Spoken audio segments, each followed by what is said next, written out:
তমলুকের বিজেপি প্রার্থী লক্ষ্মীর ভান্ডার তোপ। তৃণমূল বলছে ওরা হারলে লক্ষ্মীর ভান্ডার বন্ধ হবে। লক্ষ্মীর ভান্ডার রাজ্য কোষাগারের টাকা, তৃণমূলকে নিশানা এবার অভিজিৎ গঙ্গোপাধ্যায়। আবারও তৃণমূলকে সরাসরি নিশানা করেছেন প্রাক্তন বিচারপতি তথা তমলুকের বিজেপি প্রার্থী অভিজিৎ গঙ্গোপাধ্যায়। এবার লক্ষ্মীর ভান্ডার নিয়ে তৃণমূলকে তোপ দেখেছেন তিনি। এ বিষয়ে আমরা আরো বিস্তারিত জানবো। ফোন লাইনে রয়েছেন আমাদের প্রতিনিধি সৌমজিৎ চট্টোপাধ্যায়। সৌমজিৎ, আজ অভিজিৎ গঙ্গোপাধ্যায় তিনি তৃণমূলকে নিশানা করে ঠিক কি বলেছেন?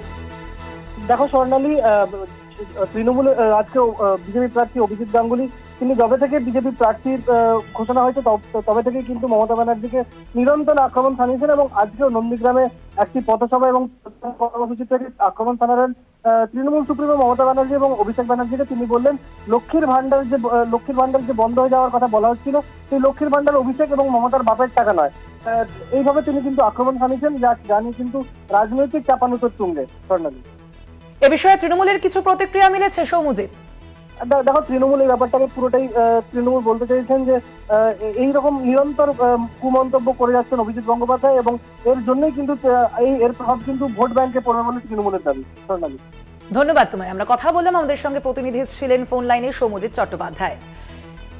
তমলুকের বিজেপি প্রার্থী আজ লক্ষ্মীর ভান্ডার নিয়ে তৃণমূলকে সরাসরি আক্রমণ করেছেন। তিনি ঠিক কি বলেছেন শোনাবো। তারা বলছে যে মমতা ব্যানার্জি যদি না যেতে পারে, মমতার দল যদি হেরে যায়, তাহলে লক্ষ্মীর ভান্ডারটা কি বন্ধ হয়ে যাবে। এটা আপনারা যে রকম সর্বৈব মিথ্যে কথা, এটা সম্পূর্ণ মিথ্যে কথা। এই মমতাবাজিতে আপনারা বিশ্বাস করবেন না। দেওয়া হয় সেটা মমতা ব্যানার্জির বাপের টাকা নয়, সেটা আসে পশ্চিমবঙ্গ সরকারের কোষাগার থেকে। সেই টাকা মমতা ব্যানার্জির ভাইপোর বাপের টাকা নয়, সেটাও আসে পশ্চিমবঙ্গ সরকারের কোষাগার থেকে।